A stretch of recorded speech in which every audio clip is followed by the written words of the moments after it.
welcome to What to Watch. I'm Clint Gage. With me, Sydnee Goodman and Joshua Yehl. How you doing, guys? Great. Well, we are talking about Deadpool 3 and director David Leitch's comments about how it potentially doesn't need to be R-rated.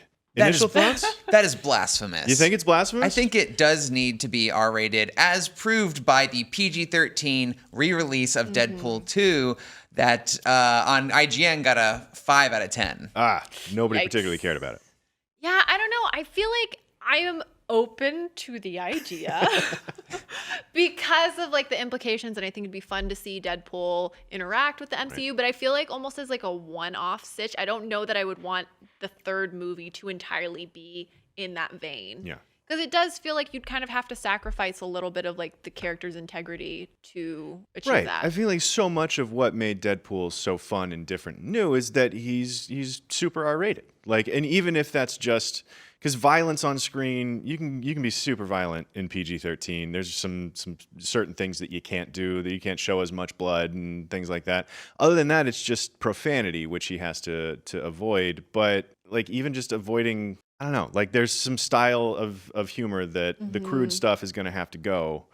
So it feels like it would kind of ruin him, right? Yeah, well, I kind of played it through my head a little bit where I was thinking like, well, it could be like a bit or da-da-da, but I don't know that I want to see that bit of like not saying the F word or like some like misdirects and jokes. Right. I don't know that I'd want to see that bit like that's the new Deadpool. Right. For an entire movie worth of him dancing around the fact that he has to be PG-13 now, which is what they would do. I don't know that you can get 90 minutes worth of mileage out of that. Or, God forbid, 2 hours. Yeah, the joy of watching a Deadpool movie is because it goes there, right? He does say the F word. You do see that unexpected like splatter of violence, and that's what makes it such a great ride to go on.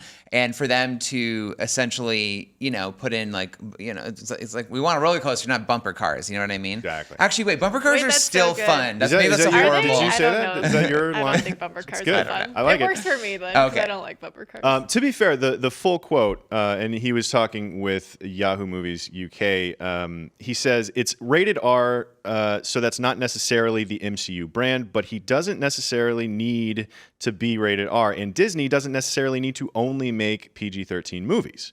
I think we'll find a happy ground.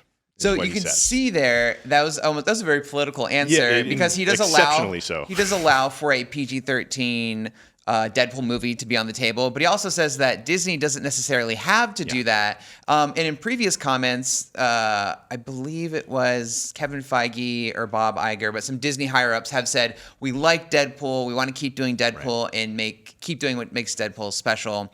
And that the implication there was that it would still be R. So there still is the chance that they are planning on making R-rated Deadpool movies. I do wonder, I've been kind of brainstorming of, how do you preserve what's good about Deadpool but still have him be a part of the Marvel Studios label?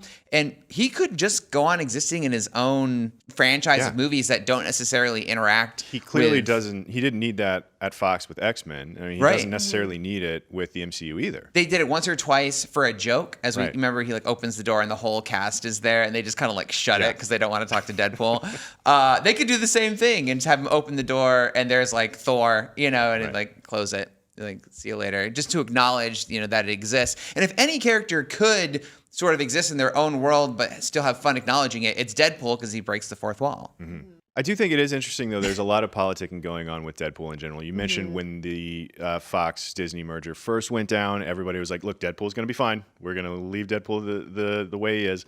And then now there's a sense, it feels like he's sort of preparing us for the potential of a PG-13 Deadpool. It's maybe it won't be so bad. We haven't made up our minds yet, but But is he preparing us as much as he's just kind of laying it out? I don't know, for maybe Bob Iger, where it's hey, take us in, we're open to this. I don't know that it's necessarily him playing the politics with the audience. It could be equal parts that and Disney. Deadpool's got a history of that stuff, though, with the leaked footage that Ryan Reynolds tweeted about just the other day that originally kickstarted Deadpool getting made at Fox to begin with, and then now he's sort of teasing the Phase 5 thing. The other thing that's going on is David Leitch isn't technically attached to a Deadpool 3. There's not a Deadpool 3 that's been announced. We're all assuming that it's going to happen. So none of it is official from the top down. Maybe conspiracy theory time. Maybe. Maybe Disney is like, hey, we want this to be PG-13, but that means David Leitch isn't going to direct it. And so this is him making a quote being like, hey, choose me. You know? That's a complete conspiracy theory, by the way, guys. That is not backed by any factual evidence whatsoever. Yeah. He did just make Hobbs and Shaw. So he's done PG-13 action before. That was PG-13, right? Yeah. Yes. Thank you, Nick. Which is another that, like, I'm just thinking about all the violence that was in there and all the God knows how many people just got ripped in half in that movie. They were ripped in half kind of off screen, but still, so many people died in that movie, but they didn't say. So now we're R-rated. Hobbs and Shaw's not.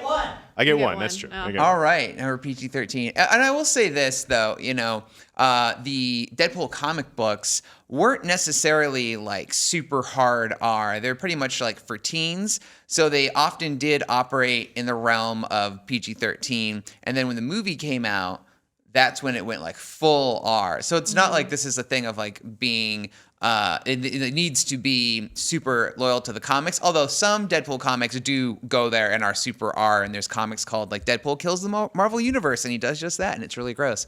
But I think the source material is largely PG-13. So they could make it work. But I just don't think anybody wants that because the movie really went there and everybody liked them. It was a blast. And you can tell Ryan Reynolds is having a blast doing it. Yeah.